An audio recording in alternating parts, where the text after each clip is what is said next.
Estamos. Bueno, vamos un poquito más rápido. Entonces, por ejemplo, tenemos el apoyo de una viga o un puente, una parte de un puente, en un estribo. Entonces, fíjense acá, a través, a ver, ahí está. Tenemos el apoyo, que es un apoyo en neopreno, y la reacción de esta viga está aplicada en el estribo como una carga concentrada, en un área pequeña. Y estos tenemos distintos casos. Puede ser el apoyo de la columna en la base, el anclaje de los cables de pretensado en el extremo. En este punto nosotros estamos aplicando una carga, no es puntual exactamente, es ideal, pero nosotros tenemos una placa a través de la cual se está aplicando la fuerza en el cable cuando se aplica el gato. Y el caso más común, el que vamos a ver nosotros, el más sencillo, es el apoyo de losas directamente sobre las columnas, sin vigas. Los efectos generados por las cargas concentradas los podemos dividir en dos grupos. Cuando las cargas están aplicadas en un elemento de hormigón de gran espesor, fíjense este caso, que podría ser el cabezal de un pilote. Nosotros tenemos una columna que va a tener una determinada área, y se aplica una carga concentrada que se va a distribuir a través de las isostáticas de compresión, que se van a ir abriendo, y se va a distribuir en un área mayor. Entonces ahí hablamos de hendidura, un esfuerzo de hendidura en el hormigón. Y ahí se pueden distinguir una zona local, que es exactamente debajo de la aplicación de la carga, es decir, acá, debajo de la aplicación de la placa, donde se produce este tipo de rotura, lo vamos a ver en la clase que viene, y una zona general o adyacente, donde se produce la distribución, que era lo que estaba hablando, de tensiones lineal, que es la zona perturbada de Saint-Venant, o región D, ya lo vamos a ver en elementos de gran altura.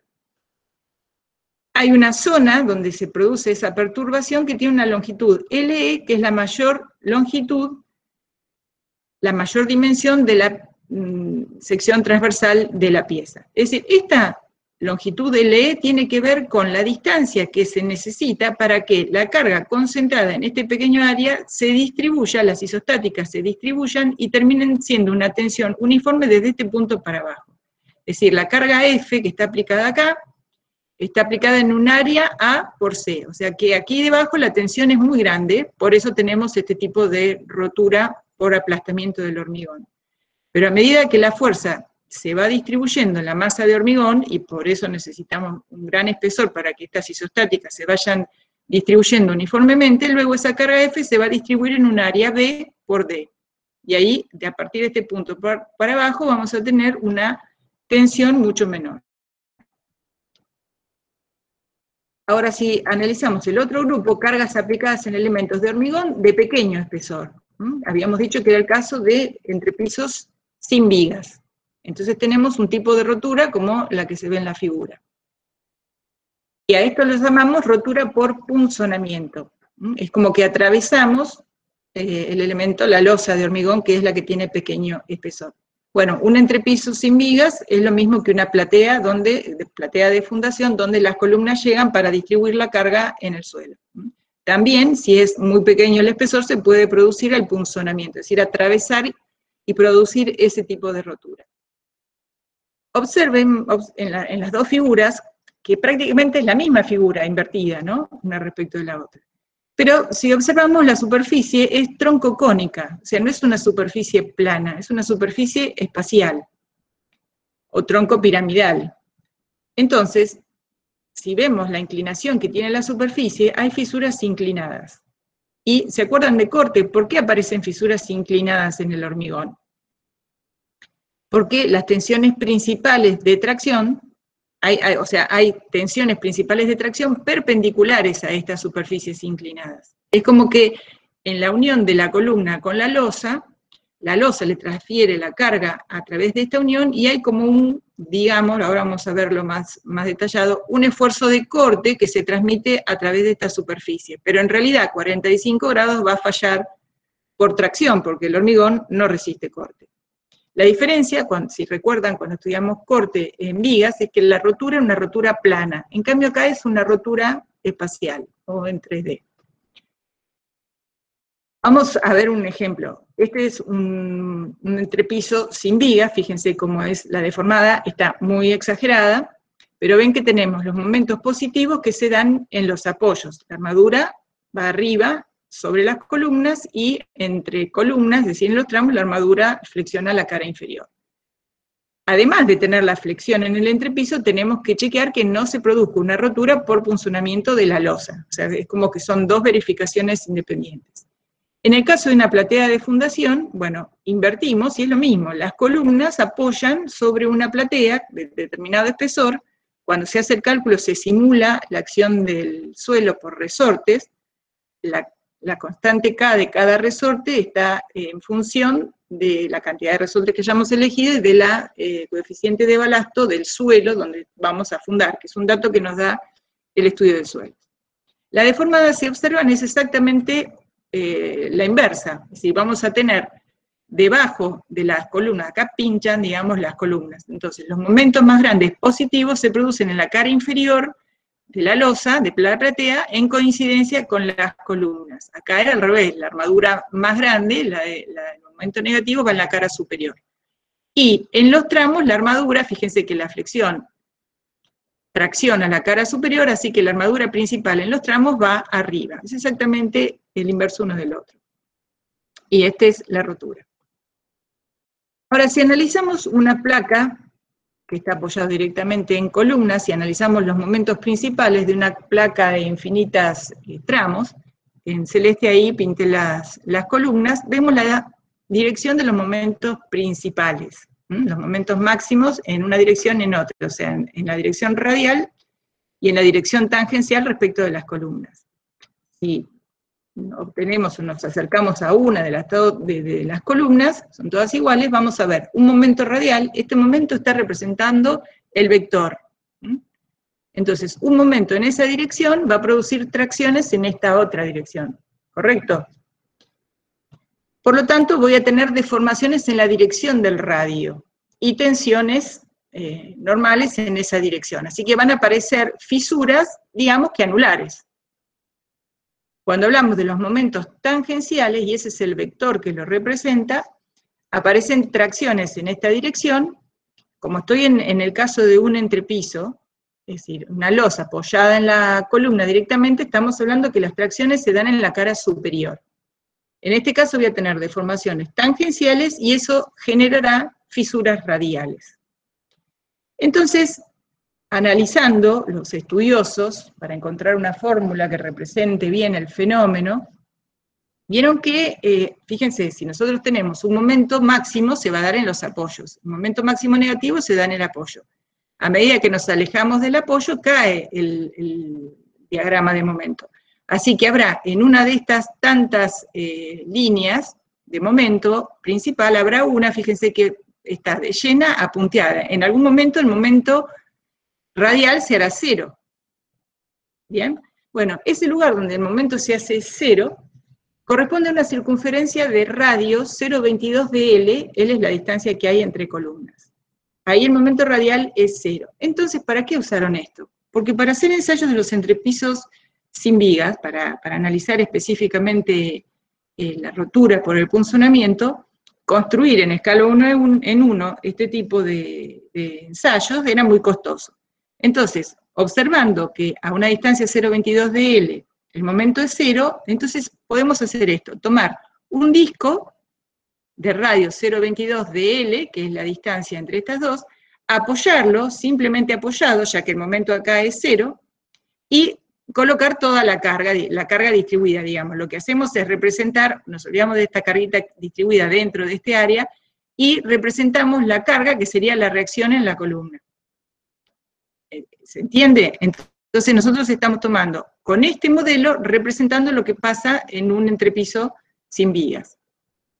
Porque a 0,22 de L el momento es 0, así que al estar simplemente apoyado, el momento acá es 0. Entonces, aplicando una carga, en este caso centrada, que estamos en el centro de un tramo, podemos ver cómo se produce la rotura.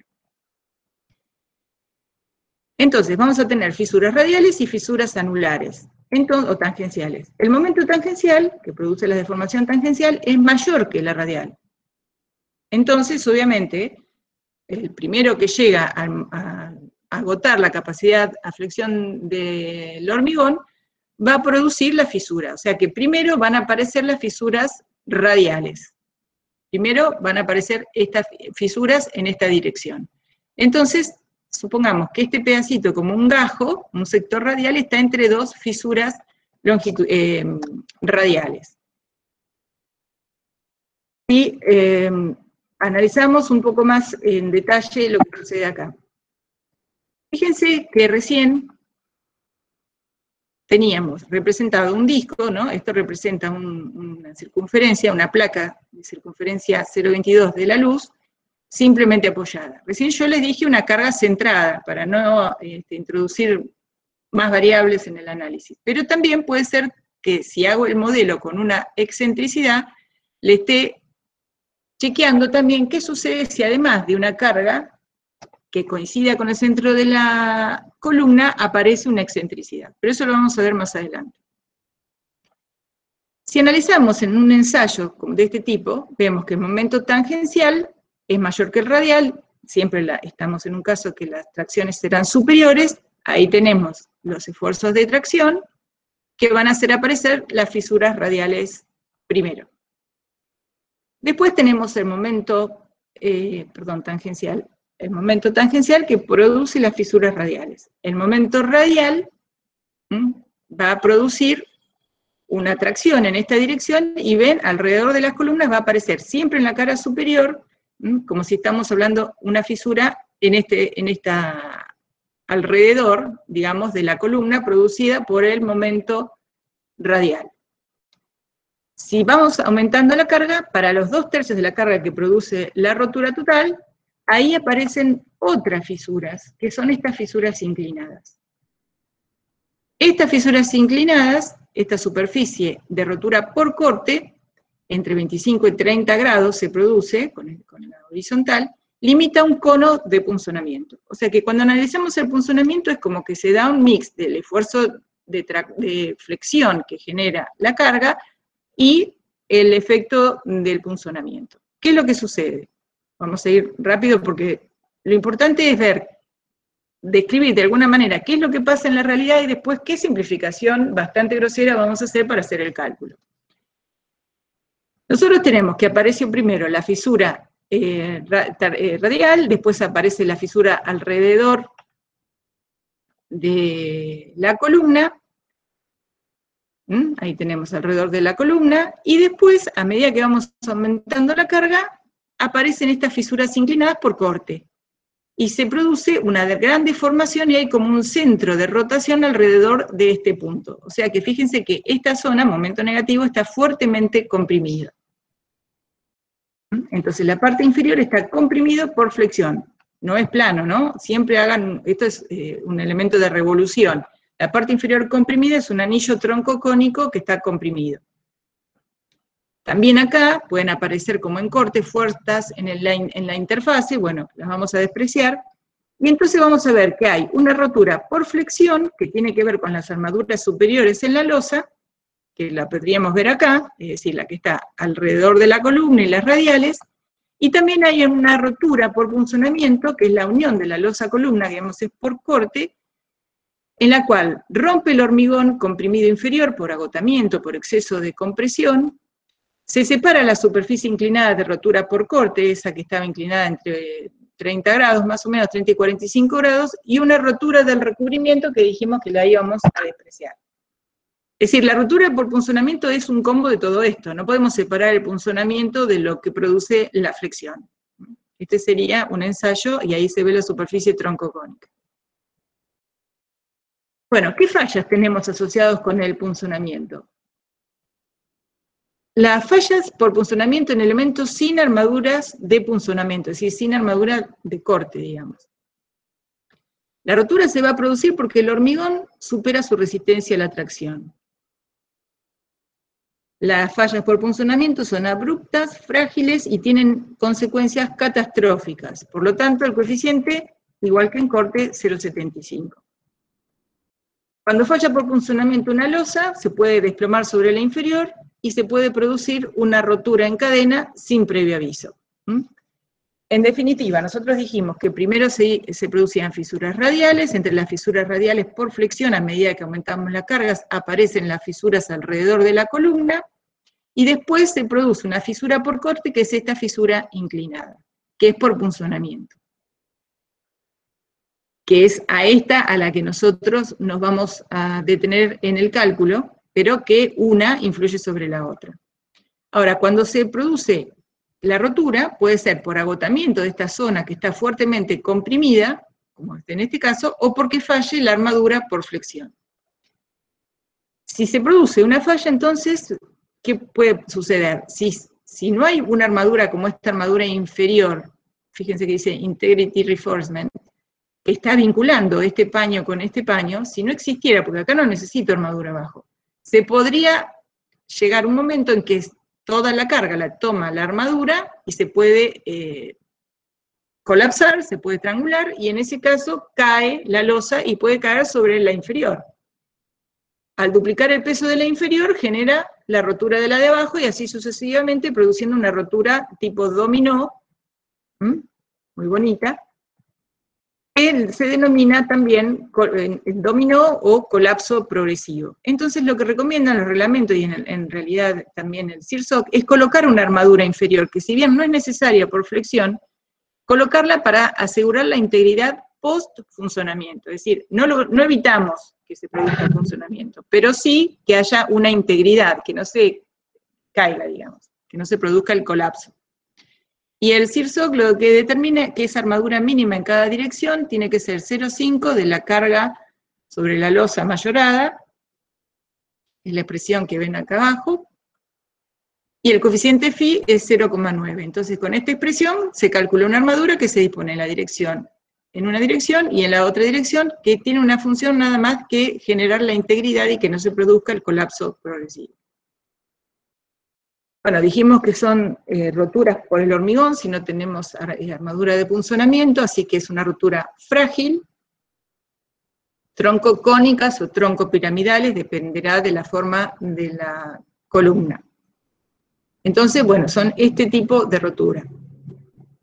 Son roturas espaciales. Al ser espacial en la superficie y tener cierta concavidad, lo que se genera es como una mayor resistencia, porque hay como un efecto de confinamiento de todo ese hormigón. En cambio, las roturas por corte son planas, y las roturas por corte se pueden dar cuando la carga se realiza a través de tabiques. Entonces, en toda esta zona, o sea, puede ser que en los extremos, si continúa la platea, haya una zona redondeada, digamos, parecida a esta, pero en este sector la rotura es plana, y al ser plana hay menos trabazón, hay menos resistencia. Entonces caemos en una rotura tipo corte. O si las columnas están muy cercanas una de otra, no llega a generarse esta rotura, y también tenemos una rotura plana, que tiene menor resistencia que una rotura por punzonamiento. Analizamos un entrepiso. Bueno, vamos a distinguir distintos tipos de rotura. La 1 es una rotura de esquina. Es decir, puede fallar con esta superficie, pero también puede fallar por esta que sería plana y que presenta menos resistencia. 2. Fíjense acá, esta rotura que se daría en el caso que las columnas estén bastante cercanas, que es una rotura como si esto fuese una gran, en planta, ¿no es cierto? Una viga de ancho B. El ancho B sería todo este ancho del entrepiso. Es decir, es parecida a la que vimos recién del tabique. También es muy rara, porque como siempre las columnas están en los entrepisos sin vigas están muy separadas, no se da este tipo de rotura. De todas maneras, el CIRSOC fija en ese caso, calculamos todo el corte que va a todas estas columnas, sumamos todos los cortes, y esta solicitación tiene que ser menor que el BC, fíjense que es la expresión que usamos en corte, 1/6 de B por D por F' C a la 1/2. Bueno, en este caso B es todo este ancho. La rotura por punzonamiento 3, en esta columnita que está centrada, y en el caso de que esté en el borde, no hay forma de que se genere una superficie de 4 lados, y tenemos una superficie de 3 lados, con lo cual ya podemos percibir que hay un efecto de excentricidad que va a complicar las cosas, que es la rotura con perímetro abierto. El formato de seguridad, como siempre, la solicitación mayorada es menor que la resistencia minorada. En este caso no hay armaduras de punzonamiento, así que toda la responsabilidad de la resistencia la tiene el hormigón, rotura frágil. Si colocamos armadura de punzonamiento, y lo vamos a ver al final del curso, tenemos la colaboración del hormigón más la del acero. Ahora, el modelo ese que al principio describíamos, yo no lo mencioné, pero es un modelo hecho por unos investigadores suecos, Kinnunen y Nylander, creo que se pronuncia, bastante complicada. Entonces, se aplica, o vamos a utilizar, un método súper simplificado para el otro extremo, que es pensar en una superficie crítica de punzonamiento en la que solo se resista por corte. Sabiendo que el corte no existe, ¿no? No existe en el hormigón, en el sentido que antes de romper por corte, rompe por tracción. Las superficies críticas, que son las secciones resistentes, ¿no es cierto? Las superficies críticas son donde están los mayores esfuerzos, y ahí tenemos que ver si la sección resistente es suficiente para generar la resistencia. Esta superficie dijimos que es espacial y es inclinada y es en 3D. Es difícil de calcularla, ¿no? Numéricamente. Más antes de tener todos los dispositivos que cuentan ahora. Entonces siempre se hacían simplificaciones bastante importantes y que están avalados por la experiencia y por los ensayos numerosos que hacían, ¿no? Entonces se reemplaza por una superficie cilíndrica, de generatriz vertical, sobre la que actúa esfuerzos de corte. O sea, me olvido de la influencia que puede tener la flexión radial, tangencial, la fisura, no. Solamente como si fuese un efecto de corte. Es decir, tenemos esta unión y en vez de tener esta superficie troncocónica, la reemplazamos por esta superficie cilíndrica de eje vertical, que no es real, pero es la simplificación que nos permite hacer los cálculos más rápido. Entonces tenemos la carga sobre la losa. La carga de la columna que viene de los pisos superiores sigue por la columna, no atraviesa la unión, no altera la resistencia. La que va a producir la solicitación por punzonamiento es la carga de la losa cuando se la transmite a la columna. La carga de cada entrepiso del área tributaria, digamos, cuando se la transmite a la columna. Esta es la carguita. Hay una parte de la carga lila que está acá, que está aplicada adentro de esta superficie. Esa no produce punzonamiento, no produce esfuerzo de corte, como ahora lo estamos simplificando en la unión. Bien, entonces tenemos un desplazamiento relativo, losa-columna, que lo que vamos a considerar, en vez de que sea tronco cónico o tronco piramidal, que es paralelo a la dirección de la carga. Una superficie cilíndrica de eje vertical. Esa es la super simplificación. Entonces vamos a decir que es una rotura solo por corte. Entonces, si la rotura real, digamos, sería esta, nosotros la reemplazamos por esta. ¿A dónde la colocamos? ¿A qué distancia? Siempre esto es de revolución, ¿no es cierto? ¿Cómo consideramos? Bueno, recuerden lo que decíamos, que el hormigón no resiste por corte. Es decir, si tengo una solicitación de corte puro, antes de llegar a superar la resistencia al corte, tenemos esta resistencia a la tracción que es menor, y va a romper por corte en un plano a 45 grados del anterior. Entonces, la rotura en sí es por tracción, igual que en el corte. Entonces, tenemos que ver cuál diámetro, o qué diámetro, perdón, le vamos a dar a esta superficie ficticia, cilíndrica, de eje vertical, que reemplace a la troncocónica o troncopiramidal real. Y vamos a ver que la carga que va a producir ese esfuerzo de corte, ahora voy a decir nada más, en estas superficies, es la que está por afuera de la superficie de rotura. Esta superficie está entre 30 y 45 grados, es la inclinación, vamos a tomar 45 grados. En lugar de la altura H, vamos a tomar la altura útil D, ¿no? El momento es negativo, la armadura va en la cara superior, de flexión. Entonces hay distintos reglamentos que fueron tomando distintos perímetros críticos. Por ejemplo, en 1913 tomaba la superficie crítica a una distancia h, directamente h es el espesor de la losa. Tomaba este perímetro como, digamos, el perímetro de la superficie de rotura. Como superficie de rotura va a ser siempre el perímetro por la altura, porque sería ahí donde se distribuye la fuerza de corte.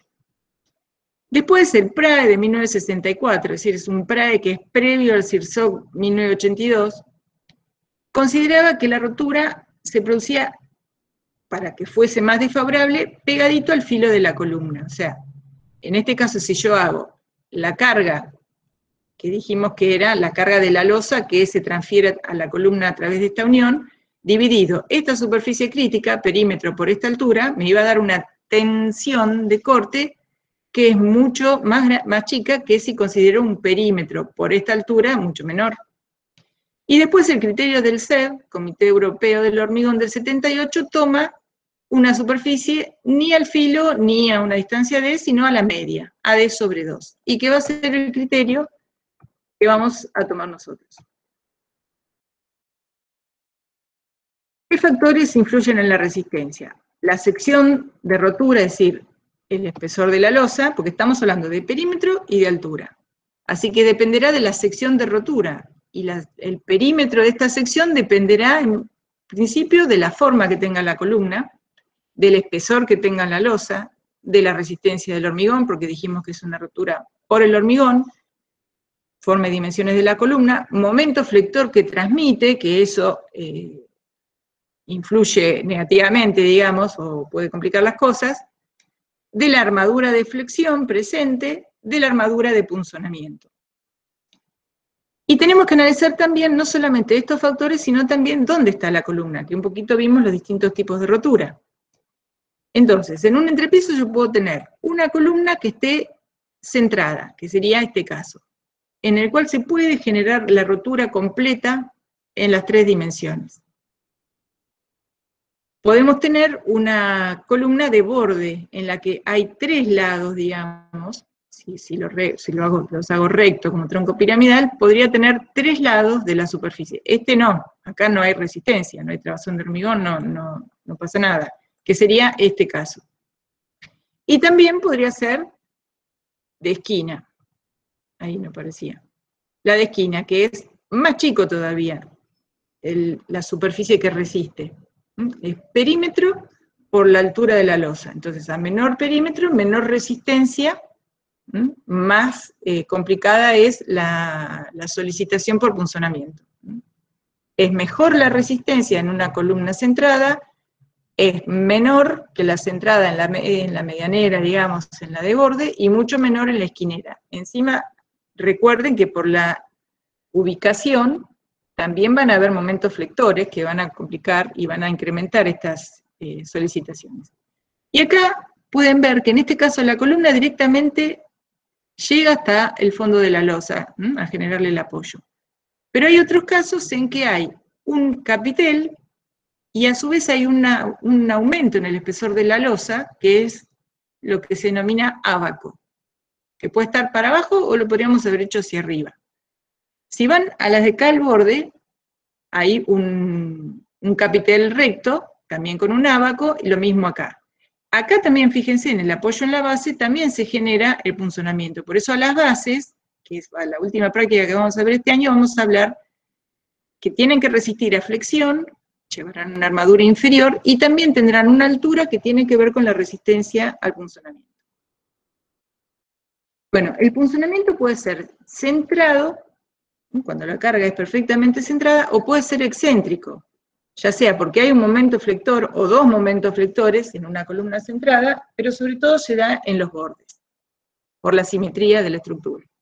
Entonces, los distintos ejemplos que vamos a ver es una columna, cuadrado o rectangular, nos vamos a ubicar a una distancia D sobre 2, que es el criterio del CIRSOC, para encontrar el perímetro crítico. Y vamos a tomar este perímetro crítico. Algunos reglamentos redondean, porque la verdad no se va a producir una rotura así, con este ángulo vivo, y estoy tomando más perímetro por la altura, me va a dar más resistencia. Entonces algunos reglamentos achican este valor de B0.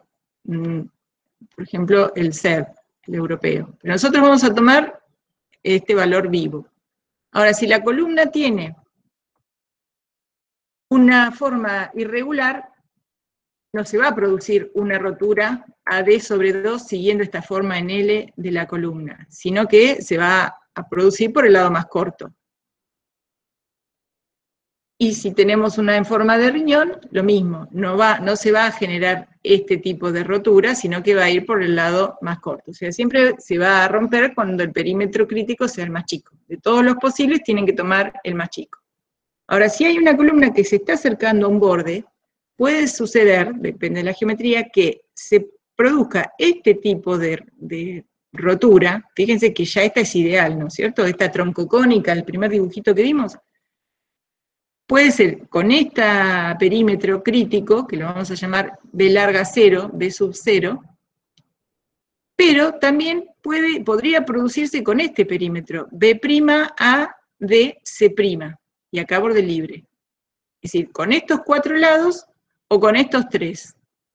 Bueno, hay que probar los dos geométricamente y decir, bueno, vamos a considerar el más chico, porque es el que va a generar menos resistencia. Y lo mismo en una esquina, hay que analizar el cerrado y que si llega a los bordes. Y de los dos perímetros críticos, para cuando vamos a calcular la resistencia, tomar el menor. Entonces, cuando tenemos próximas a los bordes o algún vano, ahora vamos a ver, tenemos perímetros críticos abiertos.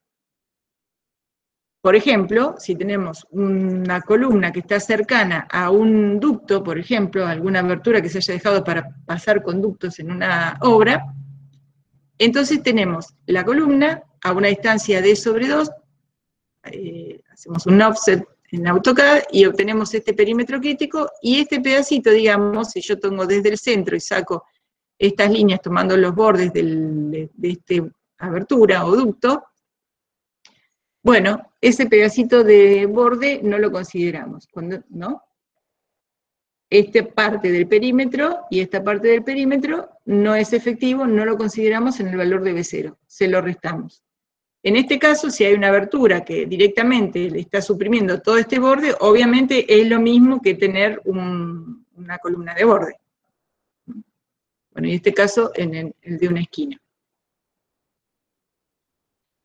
Después vamos a ver, ya vimos más o menos que la resistencia es lo que toma el hormigón más lo que toman las armaduras. Si hay una abertura, nosotros directamente, fíjense, cuando existe armadura de corte, la parte no efectiva es la mitad de la indicada, en el caso de que haya armadura. La parte del perímetro a restar.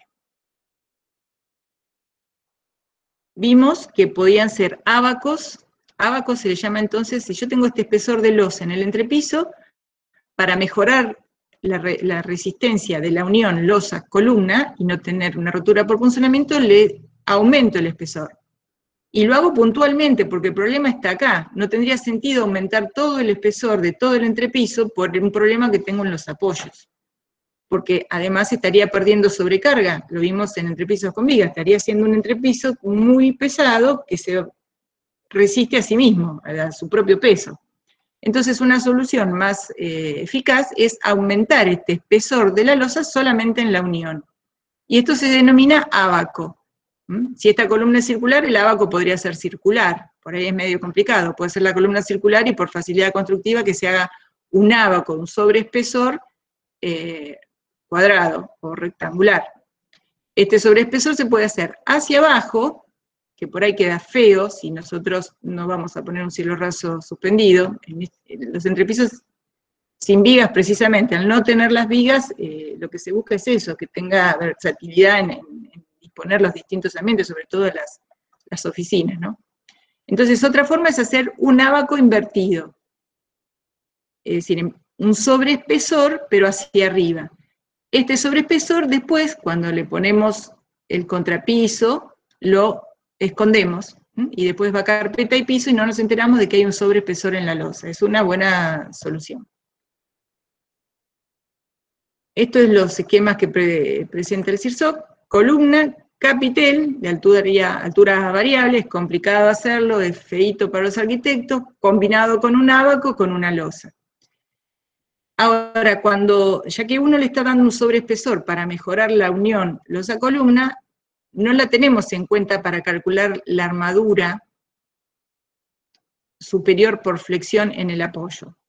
A menos que, como dice el CIRSOC, si voy a considerar toda esta altura útil para dimensionar la armadura que va acá, tengo que tener una longitud que es L, que es la distancia entre columnas, o entre apoyos, sobre 6. O sea, que tengo que tratar de tener un sobreespesor de manera que todo el sector del momento flector negativo tenga esa altura útil. Ahora, si lo que hacemos es solamente por punzonamiento, bueno, dimensionaremos con el momento para esta altura de viga, de losa.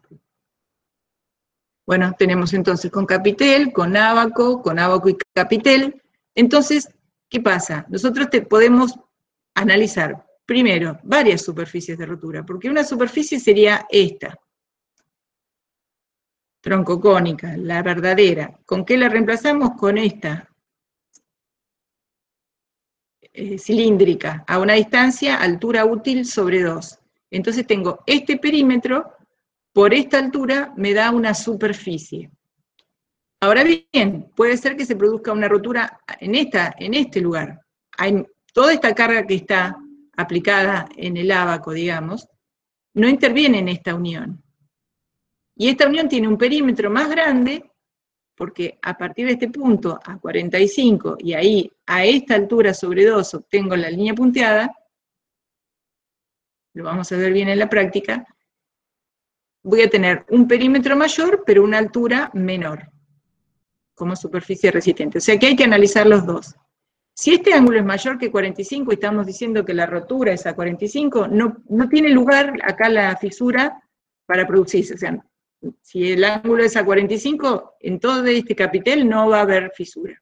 Solamente vamos a tener en este lugar. Siempre dibújenla de los dos lados, porque es espacial, no es que se produce de un lado sí y el otro no, como en el corte. O sea que dibújenla siempre completa. Ahora, si este capitel tiene una inclinación menor que 45 grados, se pueden materializar los 45 grados y fíjense que hay distintas alturas útiles y distintos perímetros. O sea, hay infinidad de superficies, desde la que está ubicada a una distancia de sobre 2 hasta la última, que son posibles de superficies de rotura. Por ahí esos ábacos, esos capiteles, trata de evitarlos. Y acá hay un ejemplo, por ejemplo, en una cochera, donde la altura está, fíjense siempre que para que entren más pisos, la altura es la mínima. Entonces ahí se hacen los ábacos, no nos importa tener ábacos justo en las columnas, las instalaciones de incendios, de luz, va todo por afuera, porque hay una función nada más que guardar los autos, no hay función estética. Entonces en esos casos tenemos los ábacos hacia abajo. Bueno, esto también, lo que les decía, cuando es menos de 45 hay varias superficies posibles. Si es más de 45, dentro de ese cono de 45, no se va a producir ninguna fisura porque estamos suponiendo que es a 45. Bueno, esto es lo mismo, y si analizamos un entrepiso, también vamos a tener que analizar qué es lo que sucede en una base. ¿Cómo se calcula la solicitación? Vamos a ver. Ya la simplificamos. ¿Cómo calculo la solicitación sin la presencia de armaduras y cómo calculo la resistencia? Entonces, dijimos que vamos a descontar lo que esté dentro de la superficie, porque toda esta carga que está aplicada dentro del perímetro crítico, el área encerrada por el perímetro crítico, va a pasar directamente por la columna, hacia la columna. No va a producir fisura. Entonces podemos descontar a la carga total, que la losa le transmite a la unión, descontarla a la que está dentro de este perímetro. Entonces tengo una carga PU, acá no continúa la columna hacia arriba. WU sería la carga gravitacional, le restamos el área que está encerrada por el perímetro crítico. Acá está redondeada porque es una figura vieja. Nosotros vamos a tomar B0 directamente como una sección rectangular. Y si hablamos en el caso de la base, bueno, entonces, ¿qué vamos a hacer? A la carga, PU, acá no continúa la columna, le restamos el área que está encerrada por el perímetro crítico por la carga. Reduzco la fuerza que produce la reacción, digamos. Y eso tiene que ser menor que B nominal por phi. Phi, dijimos que la ruptura es frágil, es 0,75. En una base lo mismo, PU a 0, y en este caso vamos a tener sigma U, que es una tensión en el suelo producida por las cargas mayoradas. Y vamos a descontar esa parte. Por ahí decidimos no descontarla, porque si nos da sin descontar, dará descontada. O sea, digamos, podríamos, para hacer más rápido el número, no descontarla, y si nos verifica, seguimos adelante, y lo hacemos en menos tiempo. Entonces, con eso tenemos la solicitación. Esta solicitación BU hay que compararla, de acuerdo al esquema de seguridad, con la resistencia. Y para la resistencia, el CIRSOC da estas expresiones. Punzonamiento centrado, no hay momento en la unión. No hay armadura de punzonamiento. No es hormigón pretensado. La solicitación PU le restamos la carga que está dentro del área encerrada por el perímetro crítico, y esto deberá ser menor que estos tres valores de la resistencia del hormigón multiplicado por el coeficiente phi. Entonces hay un montón de factores. Vamos a ver de qué se trata cada cosa. BC, relación entre el lado mayor y el lado menor del área cargada efectiva. Si tengo columna rectangular es fácil. Si tengo columna circular, beta vale 1. Después vamos a ver si una sección como esta tomaremos un eje mayor y un eje menor, como se ve acá, equivalente. Alfa S es el otro factor que interviene. Alfa S, en esta expresión aparece beta C, que es la relación de lados. En la otra expresión aparece alfa S, que es un coeficiente que tiene en cuenta, vale 40 para columnas interiores, 30 para las de borde, 20 para la de esquina. ¿Qué quiere decir? Que si es 40 para la de interior, resiste más que la de borde, que el coeficiente es 3. Y menos va a resistir la de esquina. ¿Ven? Como la posición de la columna influye en la resistencia. Entonces eso está medido con este coeficiente que aparece solo en esta expresión. B0 es el perímetro de la sección crítica, aparece en este factor la relación entre la altura útil de la losa y la dimensión del perímetro. Ahora vamos a ver cómo influye. Más 2. Y D, que es la altura útil de la sección crítica, la altura de la losa. Entonces, todos estos coeficientes están multiplicados por la raíz de F'C, recuerden que esto tiene que ver con la resistencia a la tracción, por B0 por D. Esto es una superficie crítica, es la superficie cilíndrica que estamos considerando, que es el perímetro crítico a una estancia B sobre 2 del filo de la columna, multiplicado por la altura útil de la losa. ¿Sí? Es la superficie cilíndrica equivalente, o ficticia. Entonces, la relación, vamos a tomar siempre el lado mayor, o en este caso, el eje mayor. ¿Cómo varía? Porque hay que considerar, uno calcula la resistencia y puede pasar por las tres expresiones, porque las tres miden distintas relaciones, y de las tres tomar la menor. Entonces, la primera que aparecía beta C, que es la relación entre lados. ¿Por qué influye? Fíjense en este gráfico. Beta C, de acá tenemos 2 o menos 1. 1, beta C, es la sección cuadrada o circular. Entonces, en ese caso, la resistencia siempre es 1/3, antes de que aparezca esto, fíjense que acá tengo BC, dividido la raíz de F'C y B0. Me voy atrás un segundo. Fíjense, BC, si yo paso F'C, B0 y D dividiendo, me quedan todos los coeficientes de este lado. Es como para ver la influencia de todos los coeficientes. Entonces, estamos como influye en la resistencia la relación de lados. Si la relación de lados es 2 o menos, es decir, es rectangular hasta una relación del lado mayor al menor 2, o es circular en este punto, la resistencia tiene un valor que, digamos, sería 1/3 de este denominador. Pero en la medida que beta aumenta, es decir, que se hace alargada, ¿se acuerdan de la figura que era un tabique? que se alargaba el tabique? La superficie, ¿cómo se va haciendo? ¿Hay alguien? Esta superficie... Sí, sí. Ah, qué susto, Gabriela, iba a agarrar el celular a ver si no había nadie. Se va haciendo plana. Entonces la resistencia baja, porque la del corte era menor. Y fíjense cuánto baja, que vamos a 1/6, que es la expresión que teníamos en el corte en vigas. Entonces va de 1/3, que es la máxima, a 1/6, que es la mínima. Entonces, a medida que se hace más alargada la columna, baja la resistencia. Por eso hay que ver, si tenemos una columna circular, o cuadrada, o hasta una relación 2, directamente vamos a ir por la expresión de 1/3. Pero si no, hay que pasar por este caso.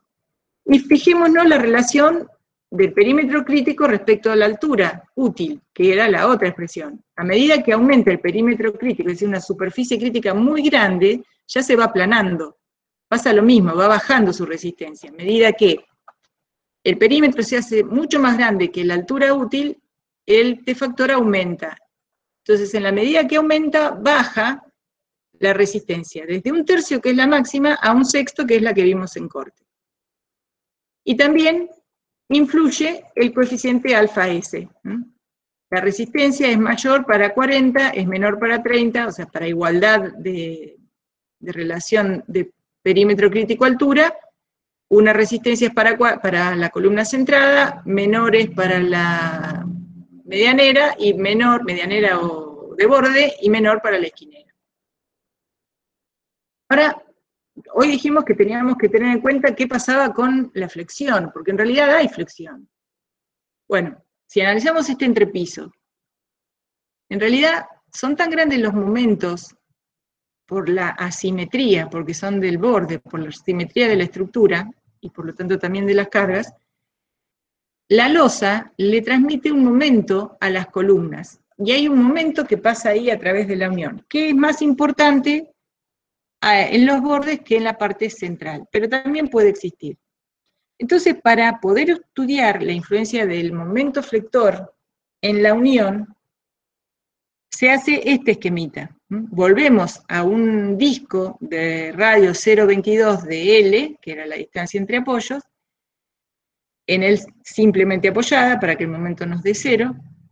En el medio le representamos a la columnita, pero le ponemos una excentricidad para que le tenga en cuenta también, le transmita un momento. Entonces, si miramos acá esta figura, este momento, hay una cara, en esta cara frontal, digamos, perpendicular al plano en el que actúa el momento, hay una flexión. Y en este ancho de columna, esta flexión directamente pasa como flexión a la columna. Pero hay una parte de este momento, de acá para acá y de acá para acá, o en esta cara lateral, que no va directamente a la columna, sino que va a la unión. Es decir, incrementa las tensiones tangenciales en la unión. Nosotros teníamos el esfuerzo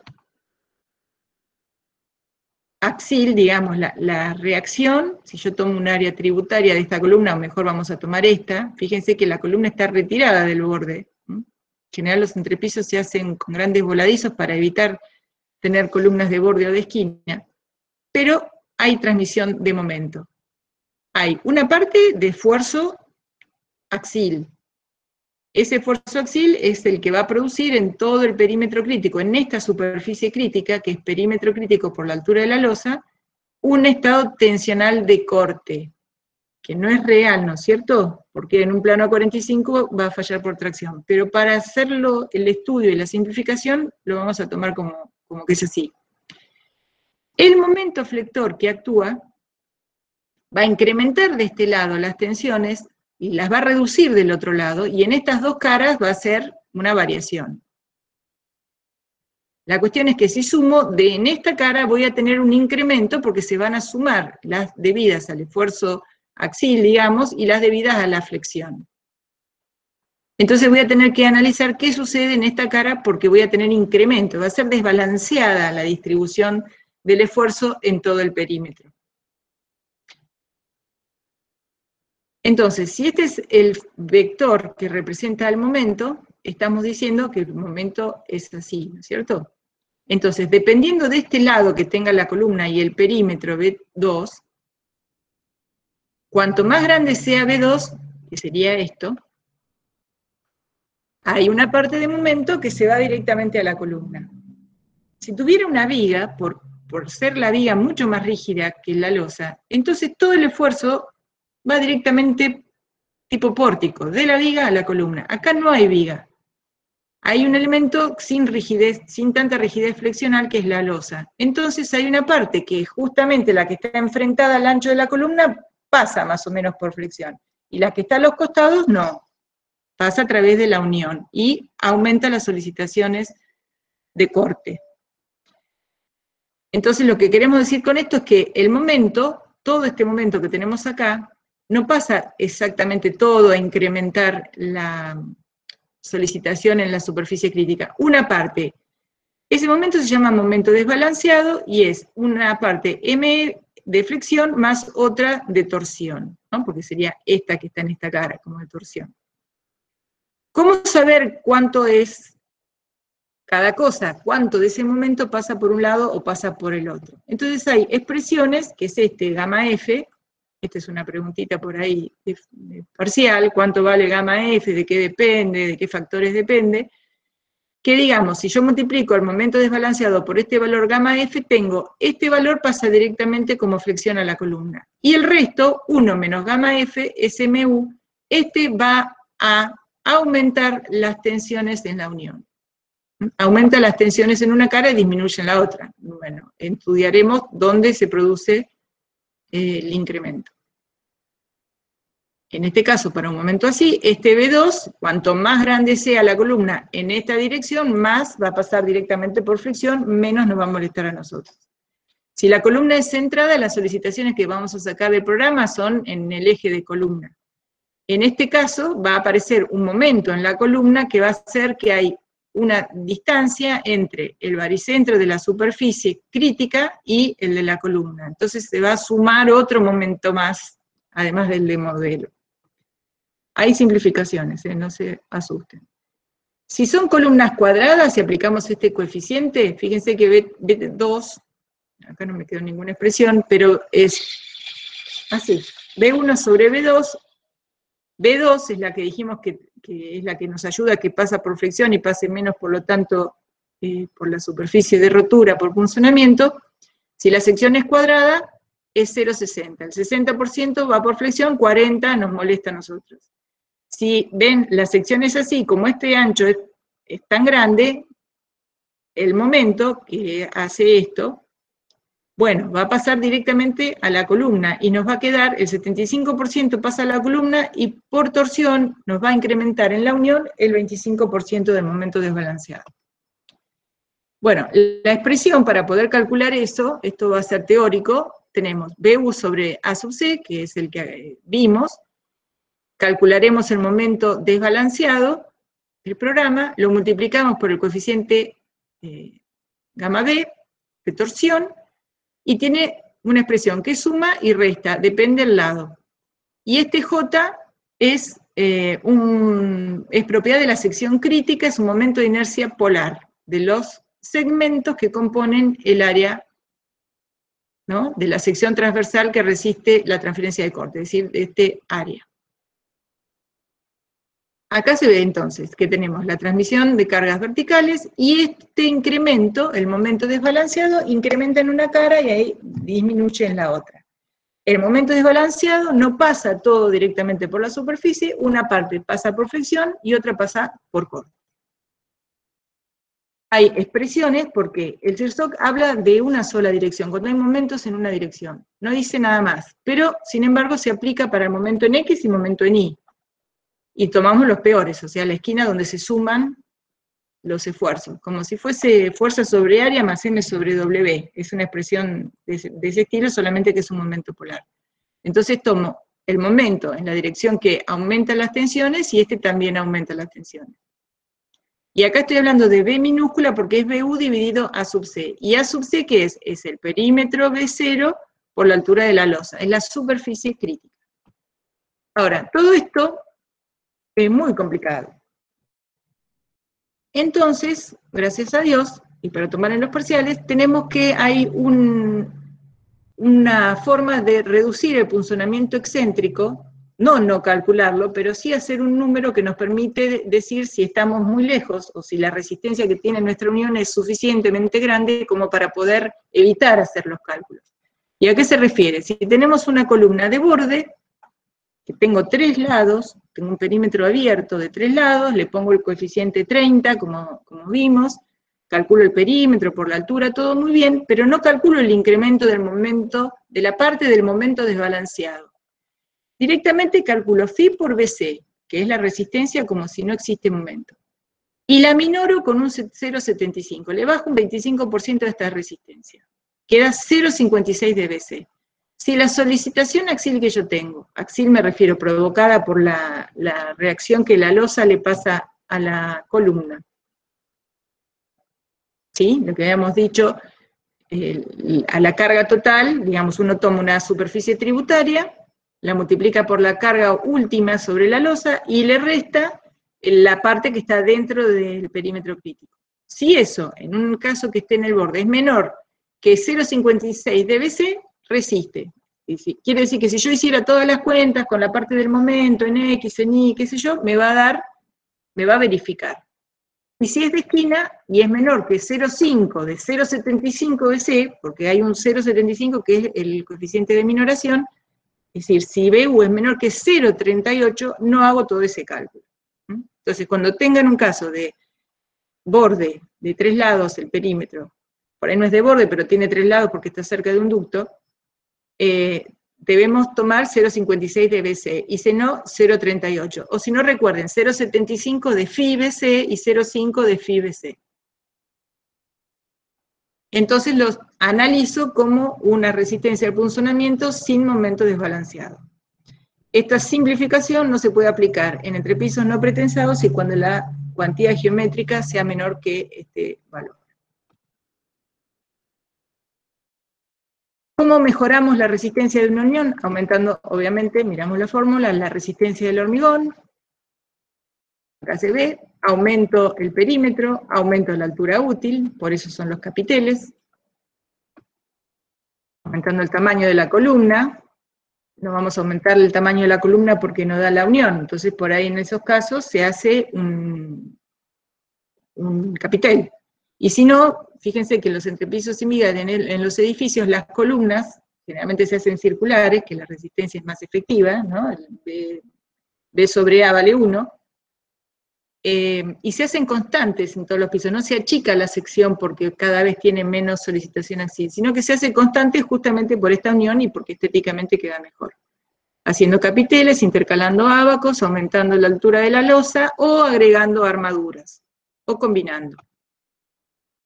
¿Cómo agregamos armaduras? Bueno, hay un ensayo, fíjense, acá tenemos sin armadura y con armadura.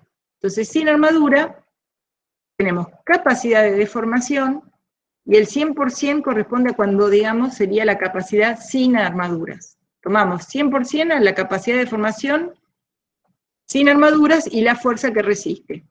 O sea que lo hacemos relativo a una unión sin armaduras. Cuando le ponemos armadura, la armadura, como siempre, tiene que coser las fisuras. Por ejemplo, este esquema.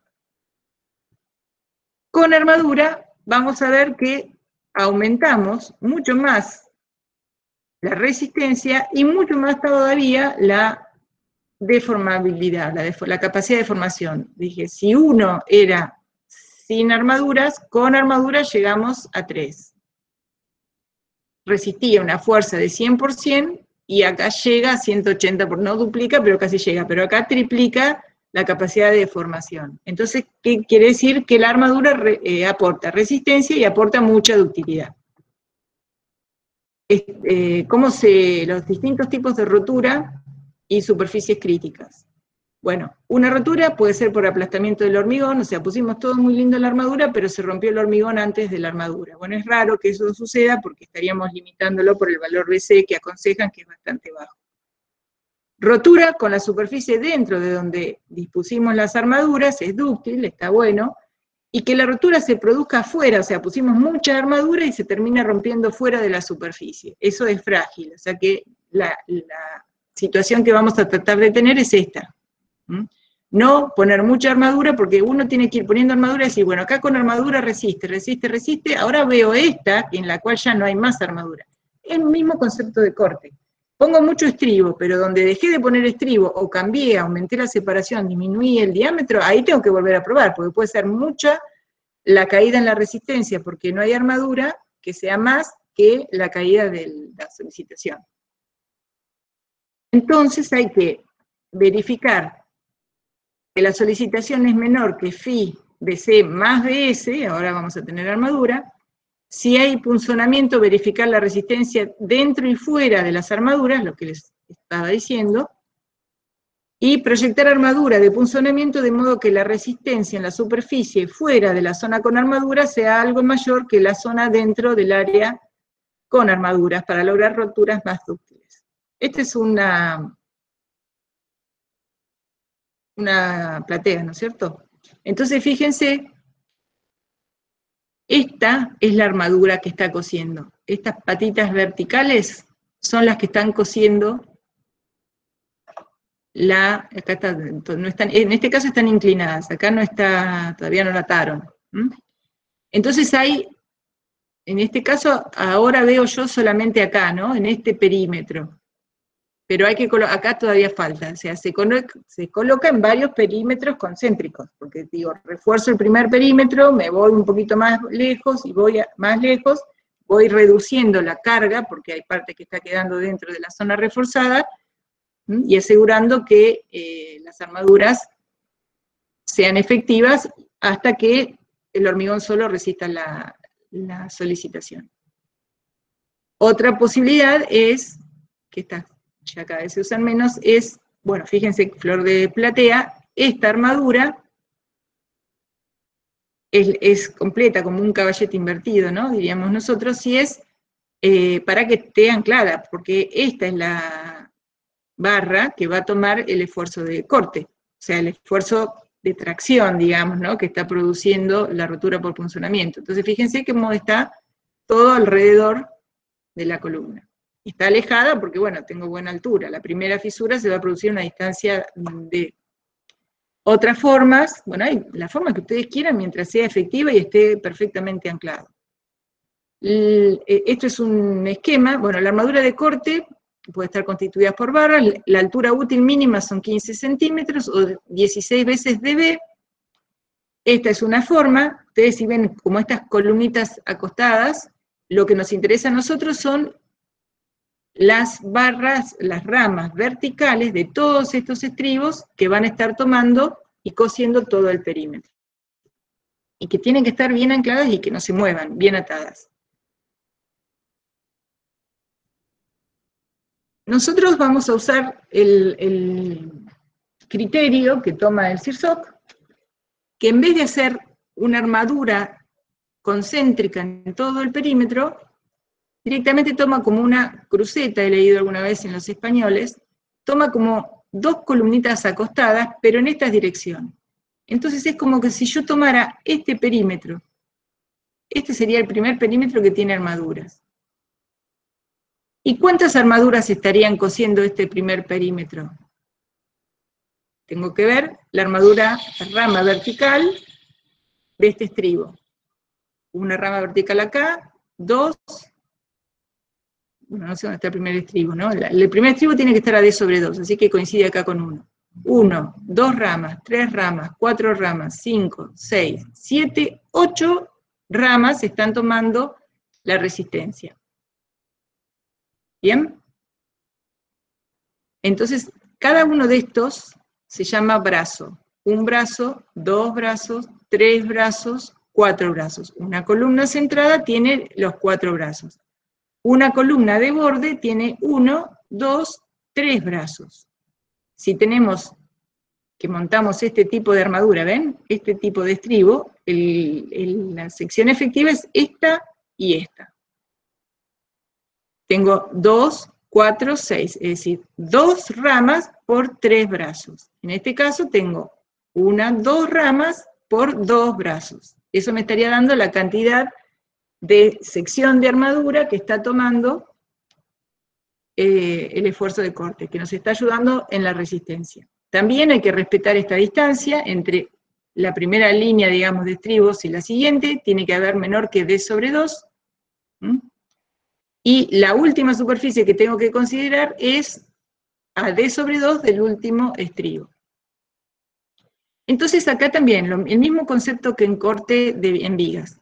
Hay que ver la sección más solicitada, que tiene armaduras, y la primera sección que no tiene armadura, que sería un perímetro exterior. Entonces tenemos perímetro crítico interior, que sería AD sobre 2. Entonces la solicitación tiene que ser menor que 1/6 de F'C de 0D. No paso por las 3 expresiones que vimos cuando no había armadura. ¿Se acuerdan que vimos 3 expresiones y que tenía en cuenta que podía variar entre 1/3 y 1/6, ¿no? La máxima por punzonamiento era 1/3 de la raíz de F'C por el perímetro crítico por la altura, es decir, por el centímetro, la superficie crítica. En este caso estamos tomando la mínima, que es tipo corte. No es porque sea corte, porque en este caso la superficie es la más confinada, sino porque, lo vimos en el grafiquito, para que las armaduras empiecen a actuar, tienen que deformarse. Y empiezan a deformarse después que casi el hormigón agota su capacidad. Lo vimos en el ejemplo de la deformación.